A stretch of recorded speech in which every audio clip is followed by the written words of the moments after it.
Hey, what's up? Welcome to the Mandatory Post-Fight Show. Wow, did we just see such a big fight? Anyone rocking with us, thank you so much. Remember to hit that like and subscribe button and follow us at the Mandatory TKO. That's where you can keep up to date with us.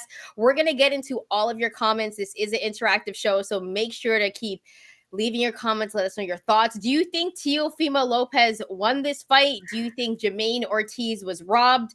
We're going to get into it all. And once again, if you like the content, hit that like and subscribe button. Bryan, let's get right into this. We both have a lot to say. And remember, keep that chat coming. We are going to get to your comments. This was a fight where Teofimo Lopez won by unanimous decision. The scorecards were 117, 111, and then two judges scored it 115, 113 for a unanimous decision victory for Teofimo Lopez. Do you agree with this, Bryan? Do you agree with the scorecards, and do you agree that Teofimo Lopez won this fight by unanimous decision? Two things. One, I wish people watching this could have seen Chantelle's reaction to the scorecards, is what I would say, before we got on. Because you were not happy. You're going to hear it. You're going to hear my thoughts on what I thought about the scorecards. And two, listen, this is, I tweeted out shortly before this was announced, one judge is going to give it 117, 111 to Teofimo Lopez. So I've been watching this sport and covering the sport for a while, watching it for like my entire life. And you know how this goes with the A-side fighter. And this is also why we both bet on Teofimo Lopez to win by decision, knowing that the fight is going to be closer than people expected. Pretty much everything we said was going to happened this time, which doesn't happen all the time, but it happened this time, where the fight was closer than people expected. Jamaine Ortiz should have gotten more love by the sports books and by people betting on it, but that wasn't the case. Jamaine Ortiz fought well, but of course Jamaine Ortiz doesn't get the decision because he doesn't have any power. He wasn't active enough with his hands, and the judges just aren't going to vote for or score the fight in favor of a B-side who doesn't have power, isn't active enough with his hands, and doesn't dominate the fight. And he kept Teofimo Lopez in the fight. On the flip side, that 117, 111 card is pretty outrageous. The 115, 113, I could kind of see that either way. And usually when I could see a fight 115, 113 for either fighter, then it's just a draw to me. And I kind of landed at a draw would have been fair because like the Sandor Martin fight, Jamaine Ortiz was not active enough. And Teofimo Lopez, again, couldn't figure out a southpaw, in terms of trying to cut off the ring or whatever. And the blueprint is out on Teofimo Lopez, and there wasn't an adjustment. And, I don't know if it's a trainer situation. I don't know what it is, but he clearly has all the talent in the world, but he struggles against this same blueprint. So there you have it. So let's get to the scorecards, because I could not believe, I don't think I've been this angry for a really, really long time, just because I don't think it's fair for a guy like Jamaine Ortiz. Did Teofimo Lopez Jr. lose that fight? I don't think he lost. I don't think he won either. Now, the way that I had it scored on the scorecards, I had it as a draw, 114, 114. And the one swing round that I was telling Bryan where I thought it could have gone either way was definitely the fifth round for me. I ended up giving it to Ortiz. Bryan gave it to a guy like Teofimo Lopez. But after the seventh round, from the seventh round on, I only gave Jamaine Ortiz one round. He just kind of disappeared offensively within the final rounds. I gave him, I believe, the 11th round, and I had it scored a draw. So to hear Teofimo Lopez winning by 117, 111, I have no idea what fight that guy was watching. It sounds like anyone could be a goddamn judge in boxing, because 117, 111 is absolutely ridiculous. And in fact, it's kind of embarrassing. Like, what fight were you watching where Teofimo Lopez was up by that? 115, 113, when Bryan and I were talking off air, I said, I'm pretty sure it's going to go to Teofimo Lopez, and I'm pretty sure the scorecard is going to be 115, 113, because there are some rounds where you could be like, that one went to Teo. Jamaine Ortiz wasn't putting in the work rate. And of course, they're going to give the guy that's being more aggressive in the ring. But this is by far an absolutely disgusting. Like, I've seen some nasty stuff before, Bryan, but 117, 111 is nasty. Like, this is ridiculous. So Teofimo gets the W. He only has one loss on his record against George Kambosos Jr. But as Bryan was saying, there is a blueprint on Teofimo Lopez Jr. He struggles against southpaws and he can't seem to cut off the ring. This was not a great performance by Teofimo Lopez Jr. If you thought Sandor Martin performance was bad, this was worse. Okay, this was close to a snooze fest at times. Right, that was the Shakur Stevenson blueprint. I was like, what fight are we watching right now? Because it wasn't entertaining as I thought it would be. I think this is one of those things where we're gonna look back on Teofimo Lopez's record and be like, what? I feel bad for a guy like Jamaine Ortiz, who I think is gonna be used in like a Jose Pedraza role now. That was an L that he shouldn't have on his record. I know boxing at times isn't fair, but Teofimo Lopez Jr. did not win that fight. He didn't lose it either. And it's disappointing. Let's get to some comments. IMPK13. Let's get to his comment right now. I knew they would give it to Lopez. You kind of have to after that ring walk. I could have had it 7-5 either way or a draw. Yeah, that's fair. And there were some rounds, Bryan, where I think some people would have trouble maybe scoring, gave it to Teofimo Lopez, but there wasn't a lot of offense. The work rate was low. And in the first half of the fight, Jamaine Ortiz dominated. And it looked a lot like the Lomachenko fight. I actually wanted to ask, do you think Jamaine Ortiz fought Teofimo Lopez better than Sandor Martin did?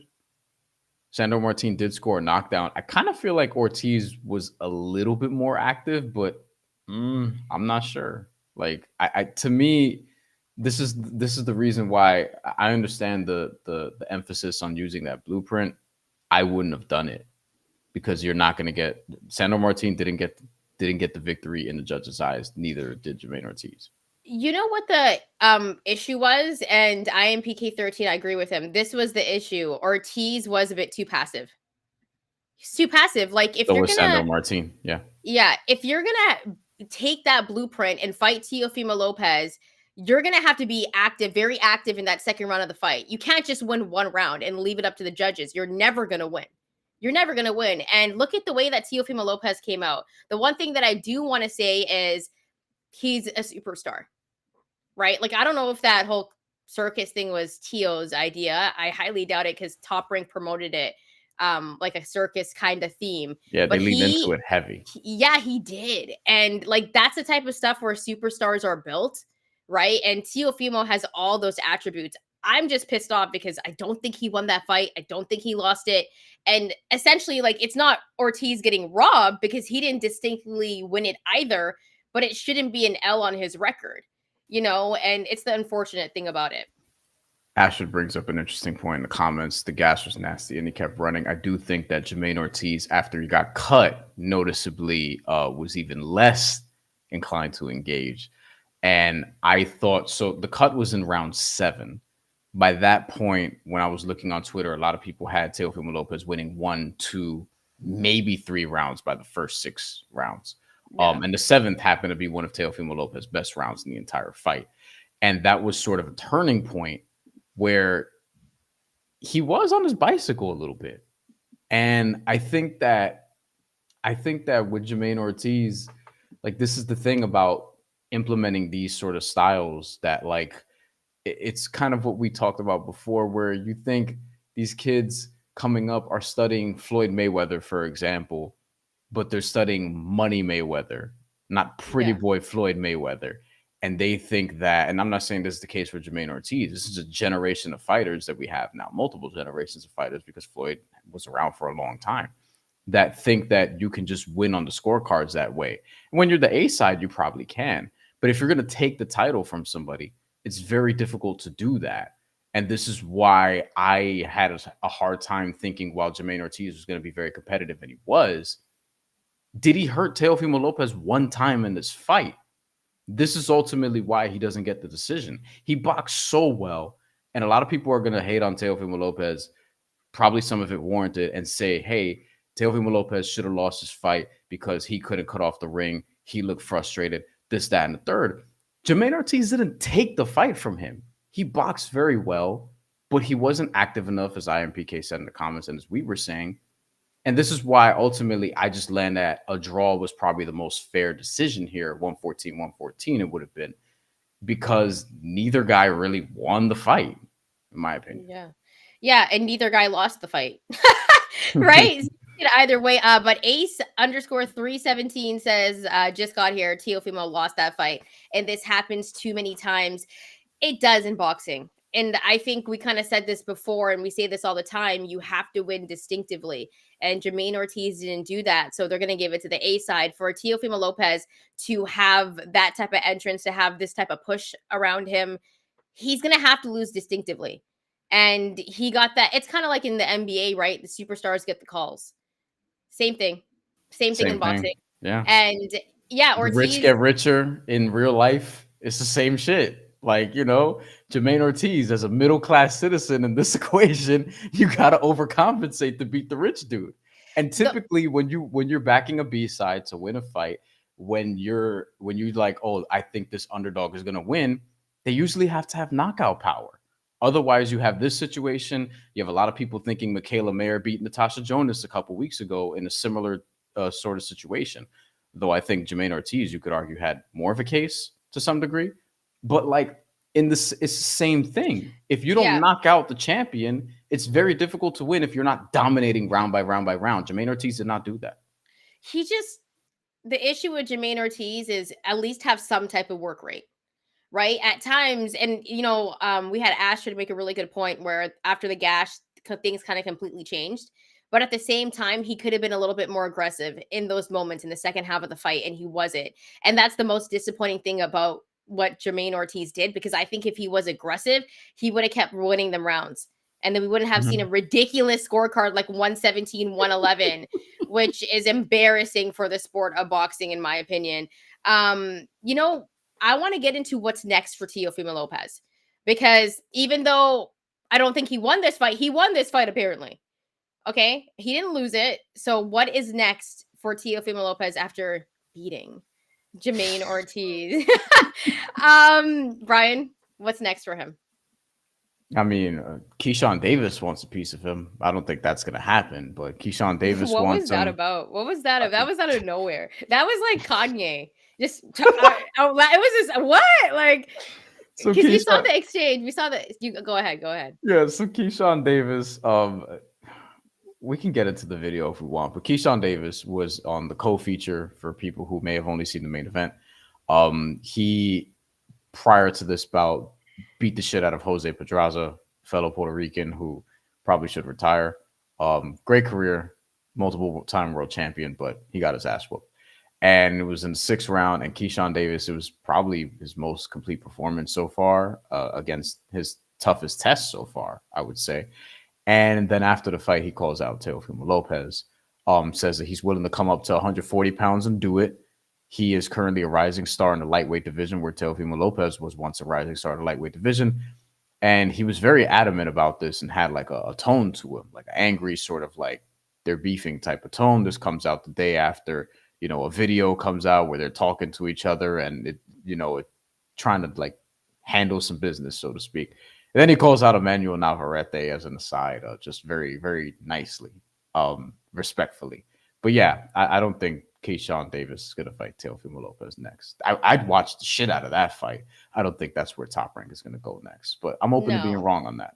I would be really down for Keyshawn Davis and Navarrete. I think that would be a great fight because Navarrete does get hit a lot. And what we saw Keyshawn Davis do to a guy like Jose Pedraza, who I'm really high on, I have always been, because I think he's a really great boxer. The performance he put on was really impressive. Let's get to some more comments.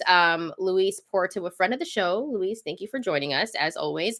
In the closing rounds, Ortiz got on that bike like De La Hoya did against Trinidad. Unfortunately, you got to take it from the champ, and the champ came to fight that 12th round.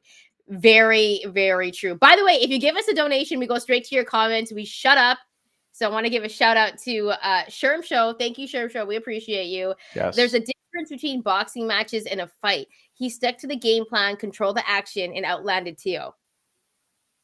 Listen. If he did, it wasn't by much. I don't know what the final punch stats were. I remember the percentages being close the entire fight. It's just like we all watch this sport, and we know what a dominant performance looks like.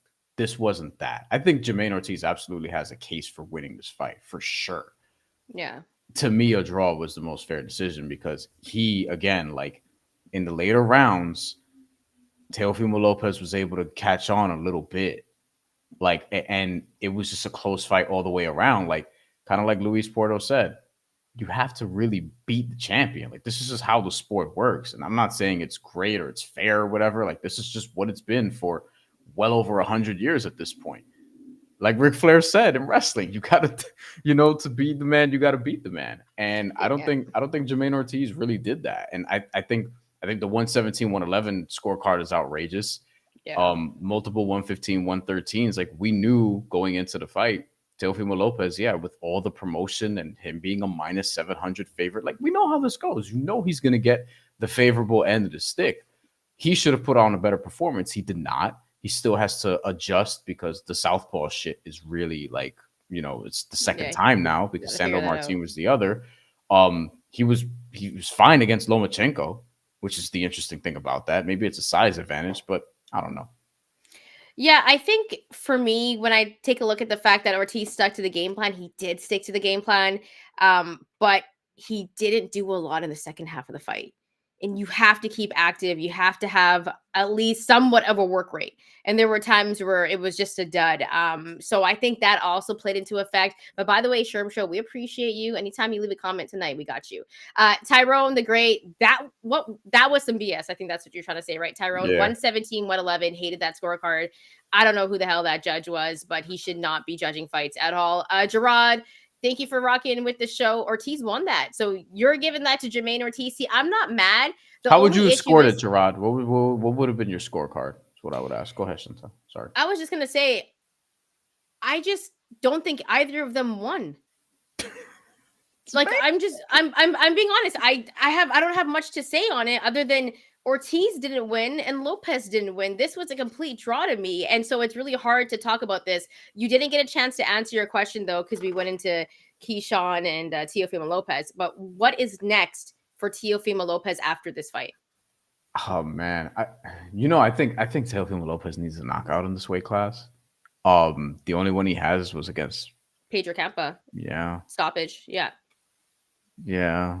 Like is his power actually translating to the 140-pound division? It doesn't look like it. I don't know. Josh Taylor is a southpaw, and he beat the shit. Like I think Jamaine Ortiz, though, like, no disrespect more to lateral, Josh Taylor. more lateral movement. Yeah. He's more of a tricky fighter. He's a little bit more slick. And you know what? Jamaine Ortiz can be offensive. We didn't even see like an offensive onslaught from him. Like, he can be a guy that's offensive against Lomachenko. Actually, he was. So that's that. I thought he was going to come out with the Loma game plan, and be that offensive because I figured he would have to against Teo to get the win, but we just didn't see that in the second half. So okay, so you're saying what would be next for him? Like, if you could map out Teofimo Lopez, you're saying he needs a knockout, but who is he going to fight next in the division?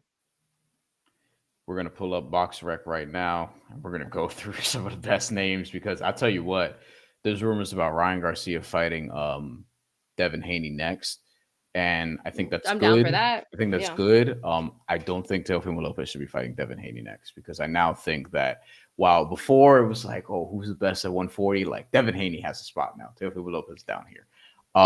Devin Haney has that spot. After one fight, Teofimo Lopez is down here. Yeah. He's number two. He's number two. He's number two in the weight class. It's fine.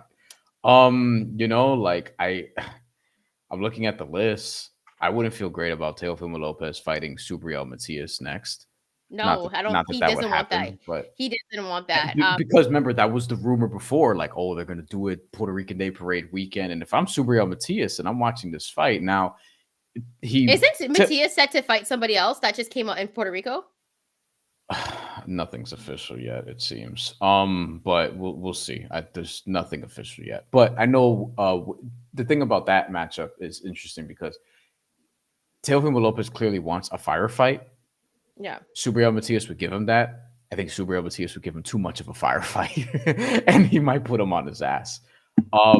Yeah. Wait, shut up. Ace just left us some dollars. Thank you for the bread, here we Ace. go. Yeah, we go to your comments right away, Ace, for the rest of the night. Sherm Show, we're going to get to you too.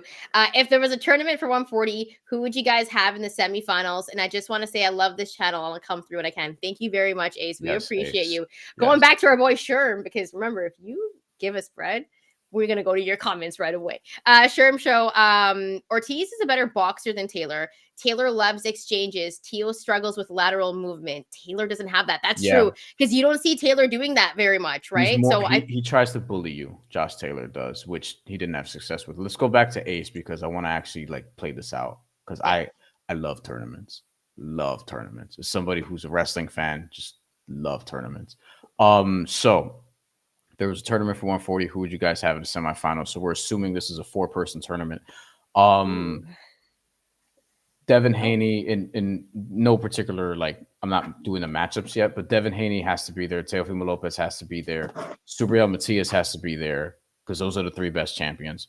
Rolly Romero is a champion. No, like, don't put him in there. Not in the semis. No. I actually, I'm putting Regis Prograis in there still. Yep. So I would have Teofimo Lopez versus Regis. No, I would have Teofimo Lopez versus Subriel. And no. You had Devin versus Subriel, Teo versus Regis. That's what it would be. Yes. Right? Because I think for 5th, whenever Jose Ramirez gets back in the ring, or Arnold Barboza Jr., I think there's a spot for 5th. Where is Ryan Garcia in all of this? Not as good as those 4. No, he's not. But I think, I would say, you know what? I would love to see Ryan Garcia and Teofimo Lopez fight. I think that would be a massive fight. I don't think it happens before Ryan Garcia and Devin Haney. I hope that fight happens, because those two have been saying they want to go at it. But if I'm taking a look, going back to Sherm Show, because if you give us bread, we go to your comments. Interesting fight. Here's a good one. Does Ryan Garcia beat Richardson Hitchens? I think it's a close fight, but I think Ryan can get it done. Yes. I think that's a tough fight for him. I think Hitchens might counterpunch him to death and give him some problems. Yeah, but at the same time, I think Ryan's power and speed. Like, okay, you know how Subriel Matias is the boogeyman in this weight class in terms of power? I think Richardson Hitchens is kind of the boogeyman in this weight class in terms of his defense and counterpunching ability. I think he could give a lot of guys problems. But that's why I don't think he'll get those fights. Not yet, no. It's a risky fight. Yeah, it's a risky fight for any of those guys at the top. For me, I think it's a time for Teofimo Lopez to possibly fight a guy like Arnold Barboza Jr. because these guys have been going. Also, these guys have been going at it for a while now. There was talk when Arnold was at Top Rank, and Teo's kind of at Top Rank. We don't really know what's going on with him. He's kind of everywhere, but I think he's still promoted by Top Rank. Don't know the situation. These two need to fight each other. The dads were going at it. This is a fight where I think Arnold could use. And I think if Teo was to have a good performance against Arnold, then we'd be talking about him a little bit more, because Arnold's undefeated. And he looked good in his last fight.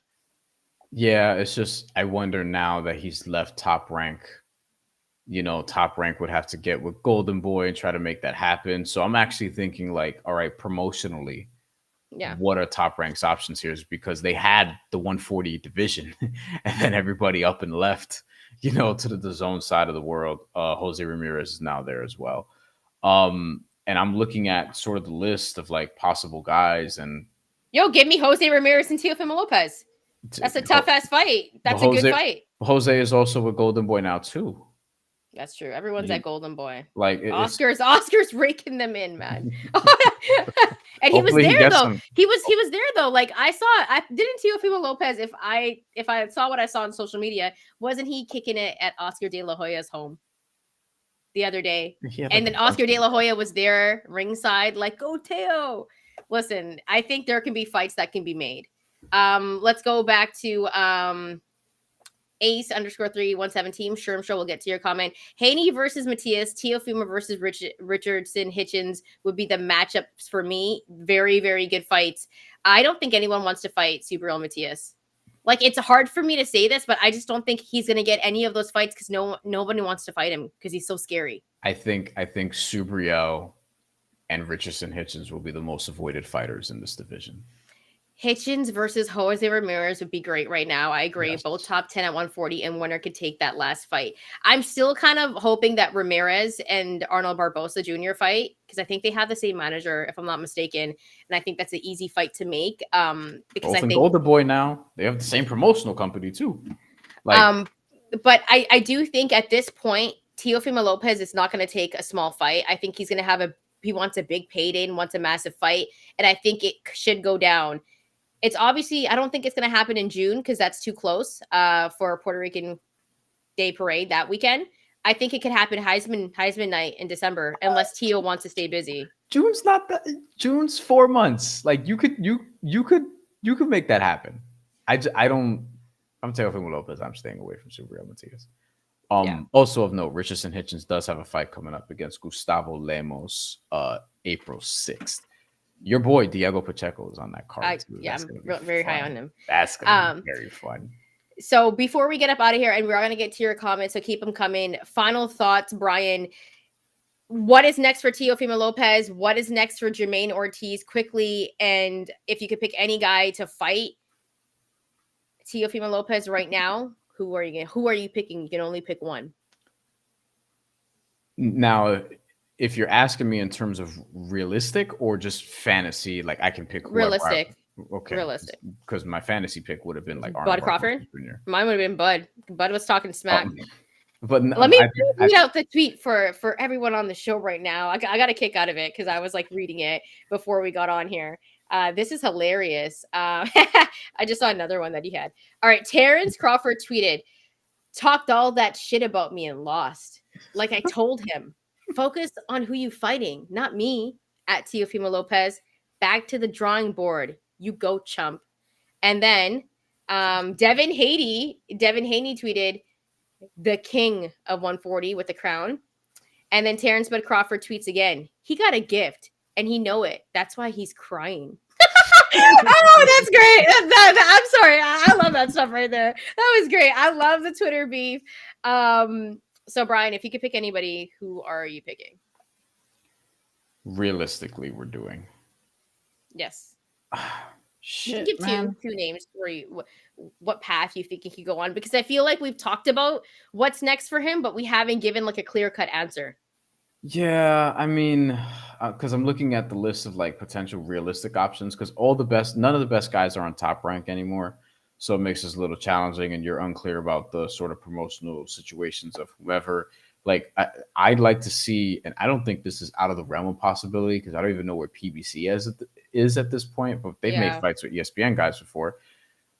I'd like to see him get the winner of Rolly Romero and Isaac Cruz. Why not? Yeah. I think either way, like that's an interesting fight. The Subriel Matias one will probably be my favorite. And God, isn't he with PBC though? Still, the PBC shit is very like it's unclear who's still going to be there, right? Yeah. Like it's just this is boxing, people. Like yes, you would think everyone would know whatever, but like guys can ultimately do what they want, and contracts in any form of business, they're made to be broken. So like it doesn't really matter like who's where, and in some level for outside of like 10% of people. Like Gervonta Davis, we know where he is. Terrence Crawford is his own man. Canelo Alvarez, he has a PBC deal, but he's kind of his own man. Like guys can move around as they please in some respect. Ace asked, would you guys rather see Haney versus Matias or Teofimo versus Matias? Teofimo versus Matias is my answer. That's more of a banger. Yeah. I think that would be more of an interesting fight. Ace, just giving us compliments here. I love the banter too, Shantelle. I'm with you on that. Yeah, I love the back and forth when they're going at it on Twitter. Let's go back. This is a funny ass comment, and we have not put Lawrence on the show yet. So let's see. Jamaine Ortiz should fight Shakur in a baseball field-sized boxing ring so they can run as long as there is land to run. Oh my God. Could you imagine? That ring would be huge, yo. That's hilarious. Lawrence, you know how big baseball fields are, bro? We would be watching a track meet. You know what I mean? Which, the Olympics are coming up. So track is one of my favorite things to the Olympics. Here's the thing that I think about that. It's like, I understand people are like, he's running. Lawrence, I get it. It can be boring at times, but it's so tactical and it's part of a game plan that I like it. You know what I mean? It's like, Yeah, I'm like being difficult. Like, I love that stuff about boxing. It's so tactical. So like, I know people hate it. And I know there's people that hated Money Mayweather's style. They thought it was boring at times. I loved it. You need some offense, though, is the thing that some people can't be. like. Yeah, you have to throw a little bit, Edwin de los Santos. Let's go back to Sherm show though, really quick, because I mean, yes, come on, you donated Sherm, so we go back to your time. Let Matias fight that old man Barroso as a tune-up after that hand injury. Old man got the power to test him. Yeah, banger. Yeah. And isn't he's Colombian, right? Yes, Ishmael Barroso. Yeah, so that'd be great. Wait, might be Am Venezuela. I wrong? Oh, he could be Venezuelan. Okay, yeah. He's Venezuela. I mean, that's great. That's great. Puerto Rico, Venezuela. I'd be down for that. Subriel might put that dude into retirement, but I would love to see that fight for sure. So as we kind of wrap up here, so did you even answer the question? Yeah, I said in terms of Teofimo fantasy opponents, I think you can actually make it work where he fights the winner of Rolly Romero and Isaac Cruz. Subriel Matias would probably be my favorite, and I feel like that fight is actually obtainable. They've negotiated already, reportedly. Like, they've negotiated already. So actually, that should really be the number one. But I think Subriel Matias could really win that fight. Yeah, no, for sure. And I'm gonna go with Ace 3117 because I say this on the show all of the time because anyone that watches the show knows this. I love going for LA Mexican boxers. That's just what I do. The Cali roots, and I love my Mexican style boxing. I want to see Teofimo Lopez versus Arnold Barbosa Jr. I think there is a way that Top Rank and Golden Boy could possibly make it happen. If that doesn't happen, I think there is a path because Devin Haney is kind of like his own boss. He goes anywhere. So maybe later down the line in December, if Devin Haney and Ryan Garcia doesn't happen, Teofimo Lopez and Devin Haney would make a lot of sense to me. That's a massive fight. Blockbuster fight can happen before the end of the year.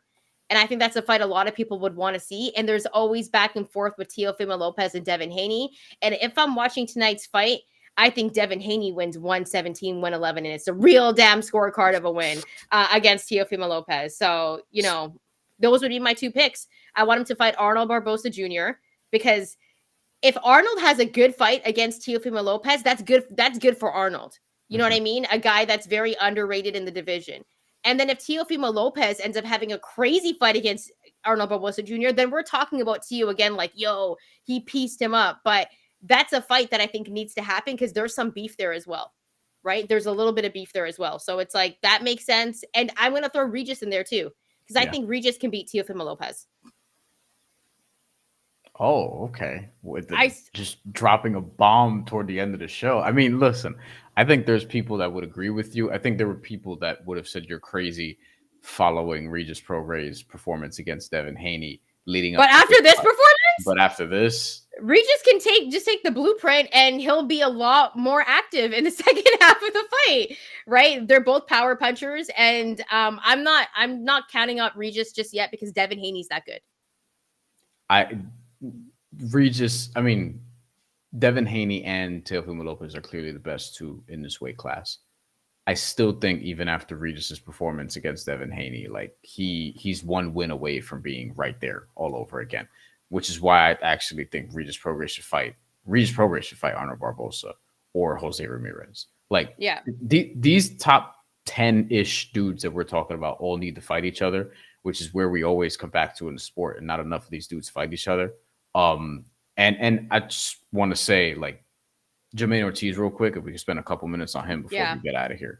Jamaine Ortiz, like, this sucks because now he has 2 decision losses on his record that you can make the case, especially for the second one, that should have been a draw, could have even gone his way. I really hope that he is not promoted as a gatekeeper. I hope that he gets a real opportunity to get a title. He's good enough.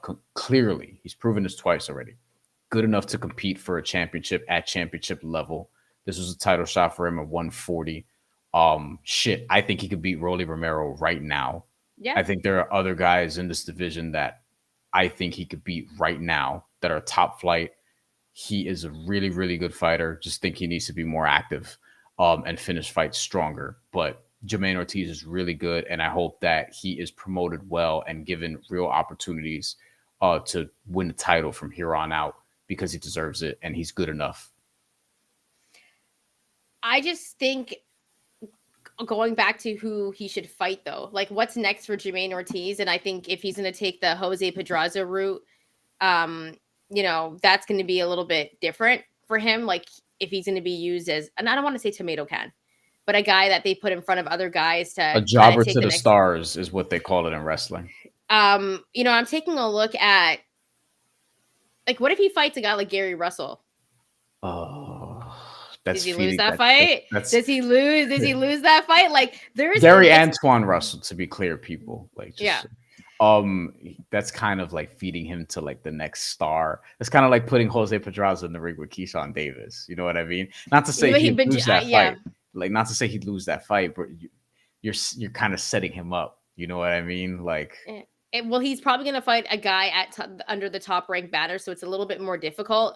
Do they end up making deals with Golden Boy or Eddie Hearn's Matchroom Boxing? Like, I don't know, but there are some really good fights. Like Jamaine Ortiz and Jack Catterall would be interesting. Jamaine Ortiz and Josh Taylor would be interesting. Liam Paro. Right. So I think there's definitely options for Jamaine Ortiz, but yeah, I don't want him to get fed to the stars so they could like level up. But we just want to say thank you for everyone that came out tonight to kick it with us after Teofimo Lopez and Jamaine Ortiz, who both did not win that fight, in my opinion. Thanks for all the nice comments that you guys left rocking with us. We do appreciate you, and you're the reason why we do these post-fight shows. So if you want more, definitely let us know, even for the nerd ones. We're open to your thoughts. Bryan, any final thoughts before we get up and out of here? Yeah, and I agree with IMPK when he says you guys should have way more than 1,500 subscribers. 1,550 subscribers. Yes, we're trying. Thank you. We're trying. Tell your friends. Tell your family. Yeah. Tell everybody. We do this, sort of on our off time or some of our off time because we both work, like have actual jobs in this industry, on camera writing, etc. So we appreciate all the support, and we're going to continue to put some stuff out. Next week we were supposed to have Alexander Usyk and Tyson Fury. Tyson Fury got cut. That fight is now going to happen, I believe, in May. So next week, that it got moved because we probably wouldn't have been able to do a post-fight show because I wasn't available. But now that it's in May, I think we have a pretty good chance that we could do it. And that's the one I think we should do one. May what? What day is that? No idea, man. I think it's like 17th, around that time. Okay. I could be wrong. Okay. I'm making sure it's not the week before. Someone watching this right now knows why I say that. Are you going on vacation again? I'll tell you off air. It is May 18th. Yes. Okay. Good. Bryan's getting married. No. I'm just playing with you. Final thoughts before we get up out of here. So next week is basically Oshaki Foster and Abraham Nova. That's going to be here in New York City. I may actually go to that fight. Don't know yet. We'll find out next week. Wait, before we get up out of here, and for the 6 people that are in here right now, who is your pick for the Super Bowl? Real quick, because me and Bryan secretly have a pigskin podcast that nobody knows about, and like every time we legit. Get off, we just start talking football. It's legit. I have bet on the Kansas City Chiefs money line, not +2, to win the Super Bowl. Yeah, so that's my pick. Hard to pick against Patrick Mahomes. And Ace, you're a Chiefs fan? I thought we were cool, man. Fighting Taylor Swift, the Swifties. I how many times are going to show her on the screen? As someone who is a hater, Taylor Swift does not bother me at all. At all. The Taylor Swift shit has not bothered me one fucking bit. Seriously. I don't really care. I just don't care about it. Like, I just don't understand. I'm not like a fan, so to speak. Like, I know her like super famous songs. She doesn't bother me. Okay. Well, anyways, by the way, just like some comments here, get to them real quick. That was a boring ass fight. A little bit, yeah. I'm not gonna lie to you. Yo, not for nothing. We've had some high profile duds lately. I mean, we've had some good fights. We had the Shakur fight not that long ago. The fight of the year so far is Natasha Jonas and Kayla Mayer. We can't get people on the same. We can't get people on the same page regarding who won that fight. But that's the best fight that I've seen this year so far, for sure. According to the chat, a lot of people rocking with the Chiefs. Not surprised. I'm trying to figure out a way that both teams can lose due to my allegiances, but this can't happen apparently. We're getting into Taylor Swift stuff now. The Swifties, I feel, have hurt the odds for me, so I don't like them. Yeah, that's true. A lot of people are taking the Chiefs. Hard to bet against Patrick Mahomes and Andy Reid. But I do want to say one thing, though, that the Niners, on paper, have the most depth. They're the most talented team. But I think a guy like Pacheco could run it on them because I don't know what's up with their run defense. I don't know what happened to the run defense. A lot of sharp bettors are taking Pacheco overs. Yeah, and if I hear bang bang Niner gang one more time, I'm gonna jump off a goddamn cliff. I swear to God, Bay Area roots and all. I'm just like, I can't stand Niner fans right now. I cannot. But I don't know who I dislike more. I feel like I don't know. I'm rooting for Usher. Anyways, guys, it's time to go home. For everyone, well, to bed or whatever. Anyways, final thoughts, Brian. We got carried away there. Yeah. We'll be back very soon. Keep supporting the channel. Tell your friends to subscribe, donate, do all those things, and we will come back consistently, hopefully with more lives as boxing starts to pick up. Because we got Amanda Serrano, Jake Paul coming up. Like we have some fun things coming up that we'll try to do lives for.